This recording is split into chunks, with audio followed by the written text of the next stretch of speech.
Então, pessoal, a gente já fez a medida da pressão arterial em membros superiores e a gente também aprendeu que a gente faz a medida da pressão arterial em membros inferiores. Um ponto importante, principalmente quando se fala em membro inferior, é que você tem aparelho de pressão específico para a coxa, mas o aparelho de pressão do tornozelo é o adulto. Você nunca deva usar o seu aparelho de coxa no braço. E vocês vão ver isso frequentemente na vida prática. Tem pacientes que são muito obesos e você vê alguém pegando o aparelho de coxa e colocando no braço.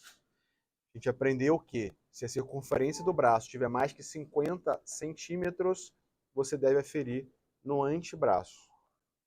Então, se a circunferência do braço for maior que 50, você afere no antebraço, nunca pega um aparelho de coxa. Na prova de vocês, a gente não vai pedir para aferir na coxa, exatamente por não expor. A gente vai pedir que vocês afiram na região do tornozelo. Por que isso é importante? Porque existe um índice chamado índice tornozelo braquial, que é que quando você vai pegar a pressão arterial sistólica do tornozelo, dividir pela pressão arterial sistólica braquial. Isso te auxilia em quê?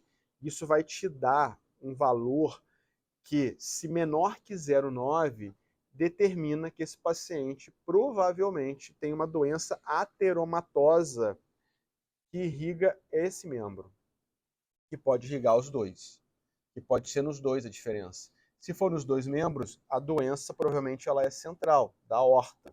Se for só no membro direito, está vindo da ilíaca femoral, poplítea ou propriamente da tibial. Então, é importante sempre fazer isso. Qual é o método correto? Como a artéria pediosa é uma artéria muito fina, você, para realmente aferir, você deveria ter um Doppler, que é como se fosse uma canetinha que você coloca aqui em cima e sai numa caixinha de som. Porém, a gente faz aqui para mostrar o método de vocês e a importância pela palpação. Então, da mesma forma que eu tenho que avaliar a viabilidade de membro superior, eu tenho que avaliar a viabilidade de membro inferior. De que maneira? Veja a artéria tibial posterior, que é perimaleolar, e a artéria pediosa. E ela normalmente ela passa aqui, ó, próximo do segundo pododático, descendo aqui, ó. E aí é bem fininha, você palpa aqui. Como é que é feita a palpação correta? Você fica medial ao paciente. Você está aqui, ó. Essa é a posição correta para você palpar.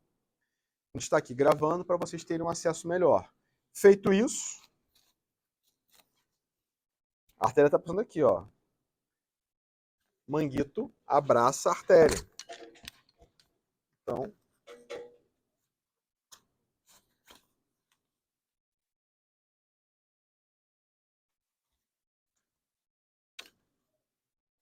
da teoria, a gente já sabe o quê? A pressão arterial em membro inferior pode ser até 20 milímetros de mercúrio maior que a pressão arterial em membro superior. Se eu verifiquei aqui deu 120, eu espero que aqui chegue a 140.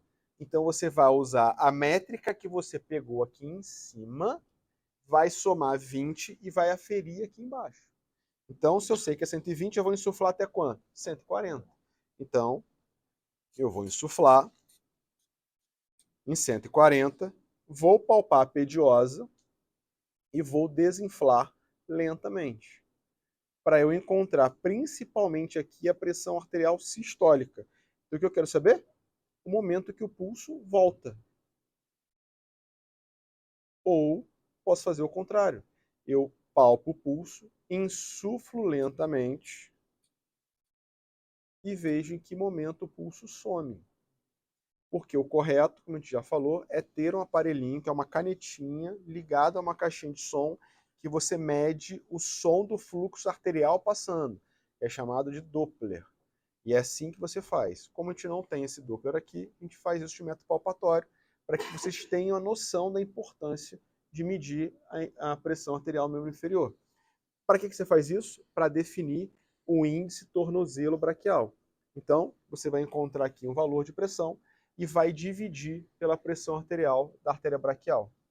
Isso na prova, prática tem uma calculadora ao lado, vocês vão anotar o valor e faz a conta. Na prova teórica, vocês precisam fazer isso de forma manual. Se o valor for menor que 0,9, você tem uma alteração e isso justifica uma doença nesse paciente. Beleza? Vamos fazer agora, então, a hipotensão ortostática.